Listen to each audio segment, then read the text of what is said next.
اعوذ باللہ من الشیطان الرجیم بسم اللہ الرحمن الرحیم۔ تگی اور تھگا سرائی کے علاقے میں خواتین و حضرات کے نام ہوتے ہیں، تاہم اب کافی حد تک معدوم ہو چکے ہیں جب سے نئی روشنی آئی ہے۔ لوگوں نے اپنی ماں بولی ترک کر کے بچوں کے ساتھ اردو بولنا شروع کر دی ہے۔ اس کے نتیجے میں مادری زبانوں کا بڑا حرج ہوا ہے۔ آہستہ آہستہ ان کی معدومی کا عمل شروع ہو چکا ہے۔ کافی الفاظ متردک ہو چکے ہیں۔ اگرچہ زمانے قدیم سے رائج ان زبانوں میں یہ نام باقاعدہ معنی کے ساتھ تھے، نئی نسل نے ان ناموں کو بے معنی سمجھ کر ترک کر دیا ہے۔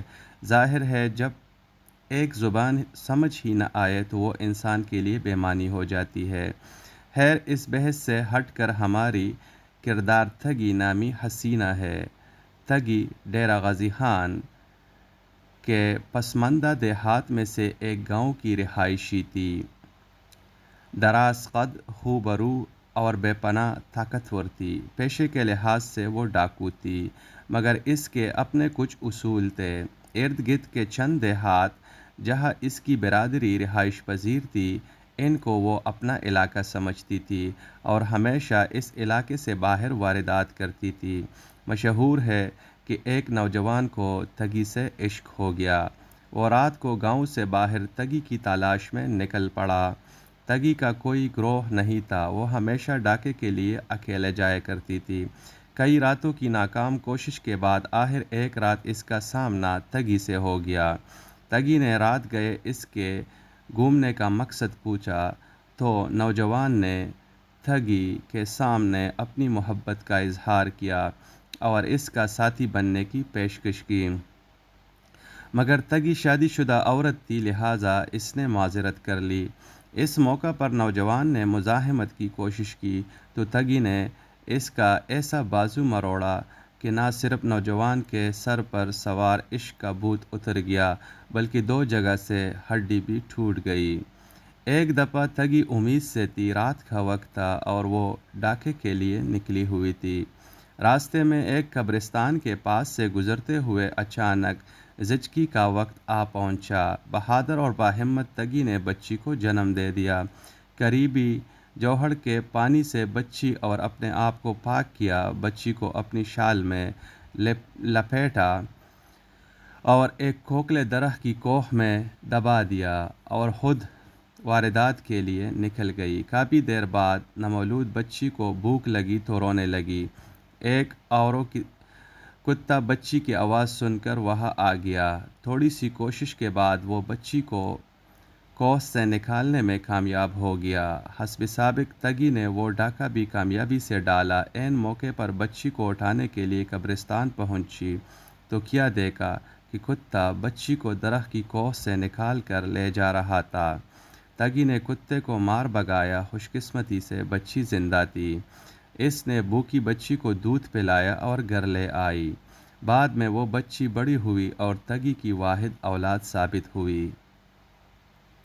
ایک دفعہ تھگی کے علاقے میں ایک قبائلی خانہ بدوش پٹھان نے ڈیرہ ڈال دیا۔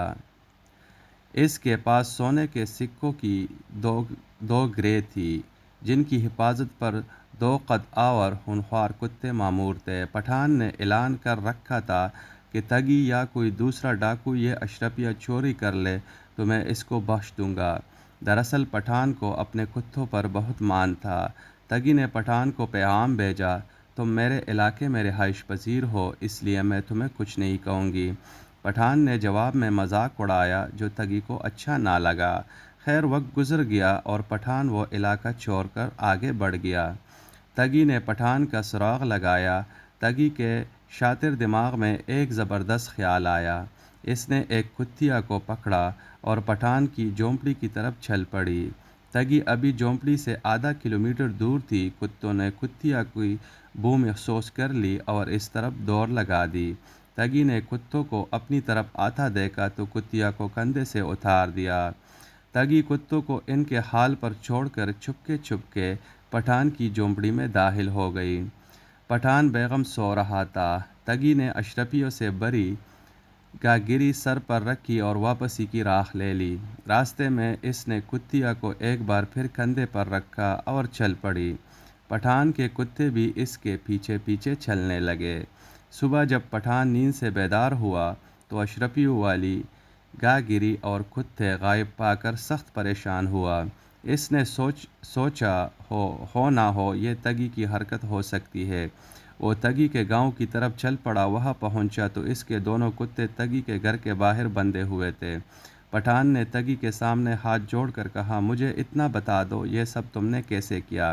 تگی کا جواب سن کر پٹھان کی اس چالاکی کی داد دینے بنا نہ رہ گیا۔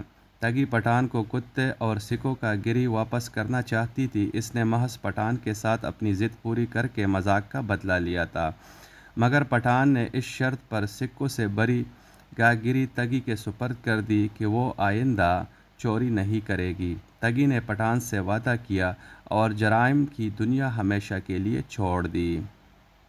تو یہ تھی دوستو تگی کی خوبصورت کہانی۔ مجھے امید ہے کہ آپ لوگوں نے اس خوبصورت کہانی کو انجوائے کیا ہوگا۔